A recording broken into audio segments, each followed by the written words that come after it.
What's up, everybody? Welcome to Don't Give Up with Jacob. Today, I have a special guest joining me on my show.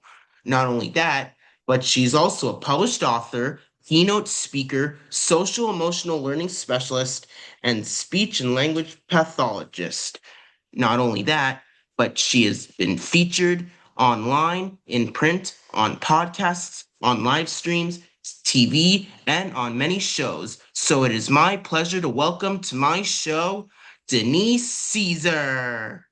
Hi, Jacob. How are you? So happy to be here in this moment with you. Yep, I'm happy to be here too. Welcome to my show. I'm so glad you were able to make it today. So, got a lot of questions to ask you about your life because you really sound interesting. Sounds good? Yes, absolutely. All right. So, first off, I feel like there's something that schools can do right now to make things less overwhelming and make things feel more calm for their students, don't you think? I so believe that. I worked with students for many, many years as a speech pathologist, and we do have to do things to make ourselves present and mindful. Yes, absolutely. Yeah, so what are some ways that schools can help things feel less overwhelming and more calm for students, So especially those what with the neurodiversity? Yes. So what can happen for, schools need to take into account that, everyone has individual, needs, right? We all have different needs.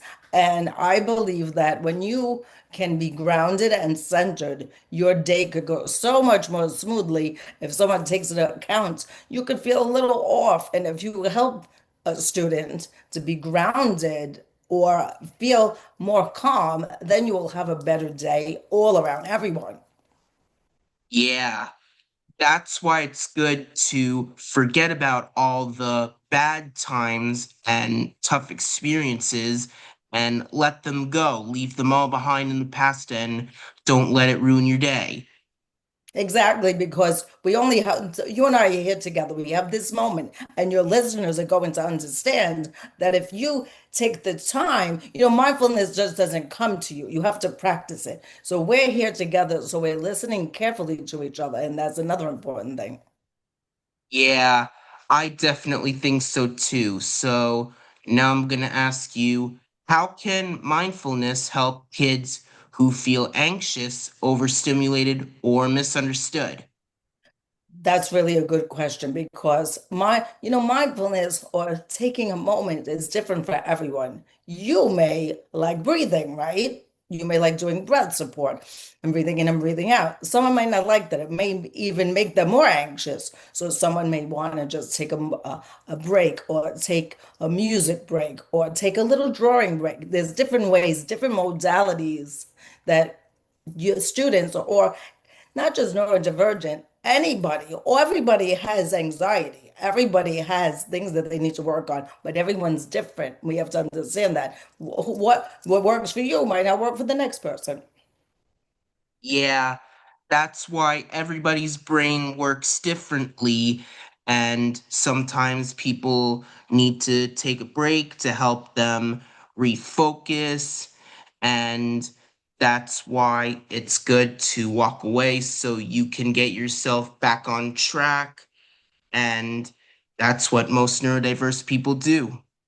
And there's tools, right? We can't just switch on a dime. We need tools. We have to like our tool, like save us, like a superhero. Pull out your tool. I see you think about we're superheroes, right? We need to pull out our tools to get us grounded or anxiety. You can never be anxiety free because life is a little stressful, but you can take the moments to get you back centered, grounded. Yeah, that's why taking a break is good to get out big feelings, including frustration, anger, and upsetness, and help you reset and get back on track. Exactly. Exactly.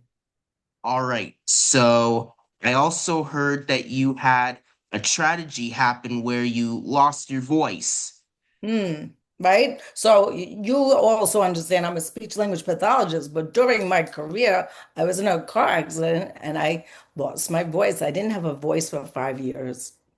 And and I love what you say, don't give up, because that was my motto, Jacob. Never, never, never give up because I have a disability. I still get injections to speak. My voice is really not, my voice goes away after the injection dissipates or goes away. I go every 4 months and my voice goes away. But for 5 years, I did not do the injections, so I could not speak, and it was very challenging. But I want to tell you that I had beautiful students like yourself who accepted me for who I was as well, because I was more on your level more than ever. That I had a beautiful student that said to me, when I did get my voice back with injections, she said, I like you with any voice. With that other voice, it's okay. So you see how beautiful she was in spirit and heart that didn't judge me. And she said, I love your voice, whichever way it is.